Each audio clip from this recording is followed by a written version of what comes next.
kò jẹ́ tuntun wípé ìjà ọlọ́jọ́ pípẹ́ tí kò sì jọ pé yóò parí láìpẹ́ yìí wà láàrin àwọn òṣèré ilé wa ìyẹn Iyabo Òjó àti Lizzy Anjorin nínú ìfèròwérò tí àgbà òṣèré ilé wa tí ó sì tún jẹ́ olóyè ẹgbẹ́ náà nígbà kan rí ìyẹn Àjàlá Jàlíngò ṣe ló ti sọ ohun tó mọ̀ nípa ìjà náà. Bàbá náà sọ pé ìjà náà ti lé lọ́dún 15 tó ti ń lọ láàrin àwọn òṣèrébìnrin méjèèjì yìí náà èyí tó jẹ́ ìyàlẹ́nu fún òun nítorí òun ti fìgbà kan pé àwọn òṣèré náà láti parí aáwọ̀ náà ṣùgbọ́n tó jọ wípé wọn ò ṣetán sí jẹ́ kó gun omi. nígbà tí mo jẹ́ gọ́vnà ẹgbẹ́ tá à ń ṣe lánàá yẹn òun àti Lizzy Anjorin tán ní misunderstanding láàrin ara wọn mo jẹ́ gọ́vnà ẹgbẹ́ ANTP tá à ń ṣe ń gbà yẹn mo invite wọn pé mi ò fẹ́ kí kinní kó máa continue báyìí kí lójú oníkálukú rojú ẹ̀ mo dẹ̀ bá wọn sọ mo yanjú ẹ̀ Ìyábò Òjó gan sọ mo ní mi gbọ́dọ̀ gbọ́ ìjà yín mọ́ o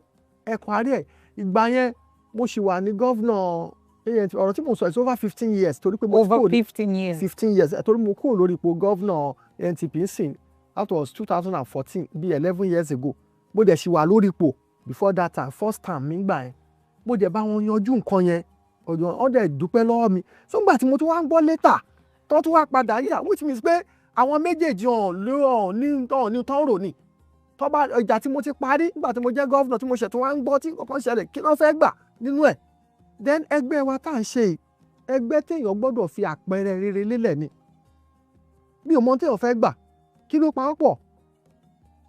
ṣùgbọ́n kò sẹ́ni tó máa tajà yẹ̀pẹ̀ tí ò ní gbowó òkúta o àwọn tó ń join industry ń sìn ọ̀pọ̀lọpọ̀ ti tójú bọ̀ nǹkan tí ìyálákù ìyá wọn ò tójú bọ̀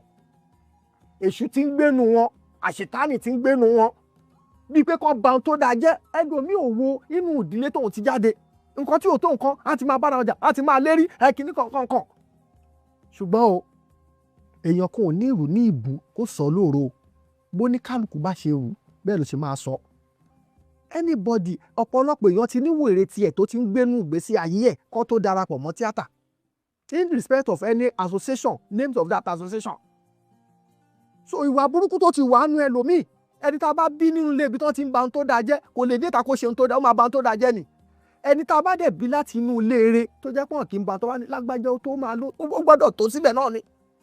ṣẹ́gẹ́tì nǹkan tí mò ń sọ ọ̀pọ̀lọpọ̀ tó ń bọ industry sìn nǹkan tí ìyálákù ìyáláyẹ ẹlòmíì àbí babaláku bàbá ẹlòmíì tó tójú bọ̀ wọ́n ti tójú bọ̀ wọ́n wà wàkúwà wọ́n dẹ̀ máa padà rírìkúrì èṣù ò ní fúnyàn ládìyẹ kó má gbòdìndín ẹran lọ́wọ́ wọn. so mo ń bẹ gbogbo ẹ̀yin èèyàn wa tẹ́lẹ̀ wà ní dọ́sẹ̀ ẹ má sáré ju kádàrá yín lọ ntọ́lọ́run bá sọ pé ó máa ṣe ló máa ṣe ntọ́lọ́run bá ní kò ní ṣe kò ní ṣe. wọ́n ní àwọn àgbàlagbà yẹn kí ni kò adúpẹ́ èmi ò tí ì sí lára àwọn àgbàlagbà tó dá àwa sì láwọn aṣíwájú aláwọn bàbá àwa náà ń bọ̀ ní ikú òdẹ̀ nípa àwọn aṣíwájú àwọn òṣìṣẹ́ wọn táwọn bàbá yẹn bá ní ìrìnkúrin ni tó bá ṣèṣekúṣe ní àní máa wò wọ́n wájú so anybody tó bá fẹ́ join industry ẹ ṣe pẹ̀lẹ́pẹ̀lẹ́ ní ilé ayé alágẹmọ tó ṣe gẹ́gẹ́ ikú pa bèlùtàṣí ọ̀pọ̀lọ tó ń la rẹ̀ mọ́lẹ̀ wọ́n wá máa sọ industry yẹn lẹ́nu á ní kíní kan ṣẹlẹ̀ kíní kan ń bolẹ̀ ń tojú bọ́ ń bolẹ̀ tí ń bọ̀ níbo lẹ́ dé ń bolẹ̀ ń lọ eré ìwòrè wo lẹ́ ń sá béèyàn sáré ayé á kú bí ò sáré ayé á kú ẹni tó lọ ń bá kọ́pọ́ máa là irú àwa yìí àwọn ò tiẹ̀ mọ̀ bóyá lórúkọ àbá lórúkọ kò yé mi bí mo ṣe sọ ń ṣe ó fọ́ ni Àjàlá Jàlíngò ṣùgbọ́n mò ń sọ tẹ́nìkan bá sọ pé òun lọmọ ìgbàlódé ń sìn táyé sọ pé lágbájá tó ń lu agolo tó ń lùlù táwọn èèyàn 1000 máa recognize wọ ọmọ ìgbàlódé tó bìlí pé kò sí bóyá ṣe jẹ́ nínú àwọn èèyàn 1000 tó recognize èèyàn 200 máa recognize pé Àjàlá Jàlíngò lélẹ̀ lágbájá so ṣé yóò tó mi ní díẹ̀díẹ̀ omi tó ń sun sórí àpáta tẹ́lẹ̀tẹ́lẹ̀ tí ò bá yé ó máa nípa lórí ẹ yé sáré ìsàkúsà. Stop chasing clouds. Yes ọ̀pọ̀lọpọ̀ kan ń sáré mi tí ò yẹ kán sá ni tẹ́sù bá dẹ̀ fún yàn ládìyẹ ó máa gbódìndín ẹran lọ́wọ́ ó máa gbà tí ò yẹ kó gbà ẹ kàn ṣàdédé ẹlòmí á kàn bẹ̀rẹ̀ jà á kàn bẹ̀rẹ̀ wòrè á kàn máa ṣe yánmayàmá máa ṣe rádà tó bá dẹ̀ táwọn ayé bá máa nèmọ̀ pẹ̀lú industry àwọn oníkìní kankan ọ̀tọ̀ọ̀tọ̀ ni wèrè ti wà lórí ẹ tó ń ṣe wèrè ó tó wọnú industry o ẹni tá a bí dáadáa tó jẹ́ ọmọlúàbí náà ló máa wù. so lọ́rọ̀ kan kì í ṣe pé ẹnu ẹgbẹ́ kò. kì í ṣe pé kò kan wèrè tó ti wà láyé. òun ló sì ń transmit ó máa transmit dọ́jọ́ ọkùn wọn ni.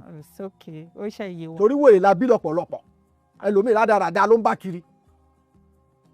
ok o. a bá wọn sọ advice wọn àṣọgbá àṣàwọ èyí tó dé àṣà ẹlòmíì tá a mọ̀ àmọ́ tó ara reason tí wọ́n sọ pé a gbọ́dọ̀ restrict bá a fẹ́ máa gba àwọn èèyàn tó bá ṣeé ṣe gan kán máa gbẹ́ lómi lọ́kàn máa lọ yọpọlọ wọn wò lára pé ṣé lèyí gbádùn àbí ò gbádùn bí n táwọn ìjọba sọ pé ẹni tó bá ti wa rough driving lẹ́kọ̀ọ́ wọ́n máa lọ yọpọlọ ẹ̀ wò báwo ìfẹ́ mọ ẹlòmíì ò gbádùn kó tó jẹ́ industry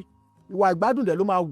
a máa fi fẹ́ sọ industry lórúkọ ọlọ́run á jẹ́ kẹ́ gbádùn kẹ́ tó wọ industry o ẹ lọ gbádùn kẹ́ tó wọ industry. wọ́n ní ẹ lọ gbádùn. ọjọ́ wo gan-an nìjà yìí yóò tó parí gan-an.